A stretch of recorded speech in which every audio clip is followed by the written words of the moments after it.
I'm Mark Muncy, author of Eerie, Florida and Freaky Florida from the History Press. Join me as we travel through some of the spookiest locations in Tampa Bay. One of the most notable haunted locations, and certainly one of the most striking, is here at the Sulphur Springs Tower in Tampa. A giant white structure rising over 200 feet in the air just off 275. This tower was built to supply water and pump from the springs there for Maeve's Arcade, one of the first indoor malls in the country, in 1927. And in 1933, during the Great Depression, the Tampa Electric Dam was sabotaged. The waters flooded the area and destroyed most of the arcade, and causing many of the businesses to fail. Many of the owners of those businesses decided to take their own lives off the convenient giant water tower. Ever since then, this place has supposedly been haunted by the spirits of sad and lonely ghosts. The poor lost souls fall from the tower's great height over and over again into eternity. Who can explain it?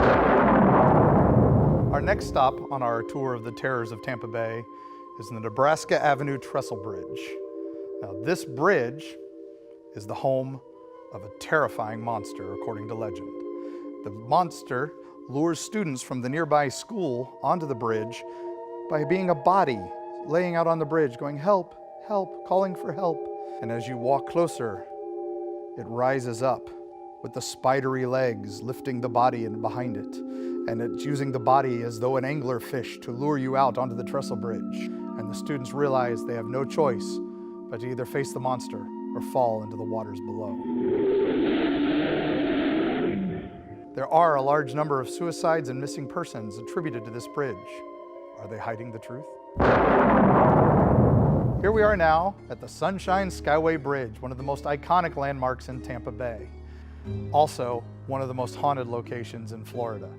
Known for the collapse of 1980, where the old span collapsed, and now they've built the fishing piers beside it. The old bridge lost many lives during that collapse, 23 to be exact. Many on one lone Greyhound bus that drove right off the edge that fateful morning when the Summit Venture smashed into the span.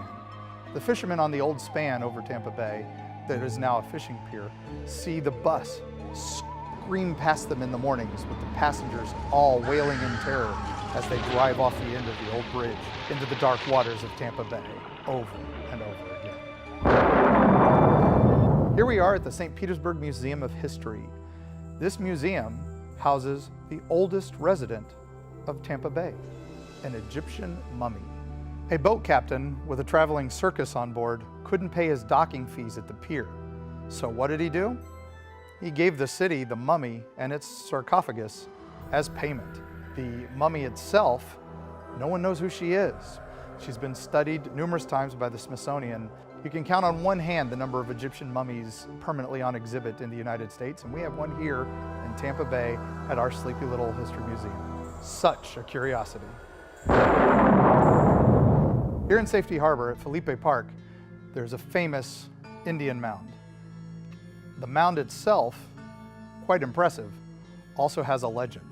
The legend is that a shaman from an old tribe climbs the hill every night at sunset, including now his spirit, which continues to make this journey.